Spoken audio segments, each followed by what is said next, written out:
Welcome to my channel. आज हम class +2 accountancy partnership के चैप्टर को कंटिन्यू करते हुए केस स्टडीज़ को करते हैं। जैसे कि यहाँ पर हमारे पास एक केस स्टडी है।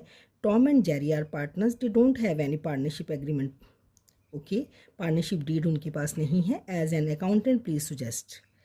अभी उन केसेस में हमें कैसे करना है, ये हमसे सुजेशंस मांग रहा है। जैसे कि Tom has introduce capital of 5 lakh and Jerry introduce 1 lakh. Tom has given a loan of 2 lakh to the firm. How much interest on the capital and interest on loan will be given?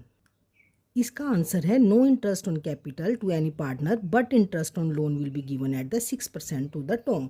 अगर आपके पास partnership agreement नहीं होता है तो आप interest on capital नहीं देते, लेकिन लोन पे we are bounded to give the 6% interest per annum to Tom. Second case is Jerry spends more time in the business where is the Tom is absent most of the time. Jerry claims that he should get a monthly salary of 10 lakh for his extra time. यहाँ पर क्या लिखा जाएगा, इसका answer क्या होगा? Jerry can not get the salary from the business as there is no agreement for the such payment. अगर ऐसी पेमेंट्स के लिए कि अगर कोई एक्स्ट्रा काम करता है उसको हमें कितना पेमेंट करना है, अगर एग्रीमेंट ही नहीं बना तो इस तरह की कोई भी पेमेंट नहीं की जाएगी। थर्ड केस है यहाँ पर, Tom wants that profit should be distributed in the ratio of capital because his capital is more in comparison to the Jerry.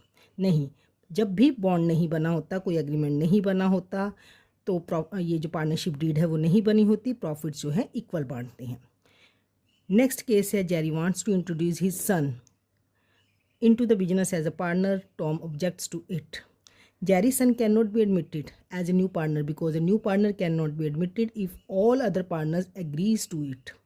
देखिए, अगर सारे पार्टनर्स एग्री करते हैं तो जेरी आ सकता है, लेकिन अगर पार्टनर साथ वाले हमारे एग्री नहीं करते तो जेरीज का सन एडमिट एज अ पार्टनर नहीं हो सकता। Next one is Tom Drew ₹35,000 for the personal use. Jerry demands that interest on drawing should be charged at 6%. No, there will be no interest on drawing in the absence of partnership deed. अगर partnership deed नहीं बनी है ना तो capital पे कोई interest मिलता है और ना ही ड्राइंग पे कोई इंटरेस्ट देना पड़ता है।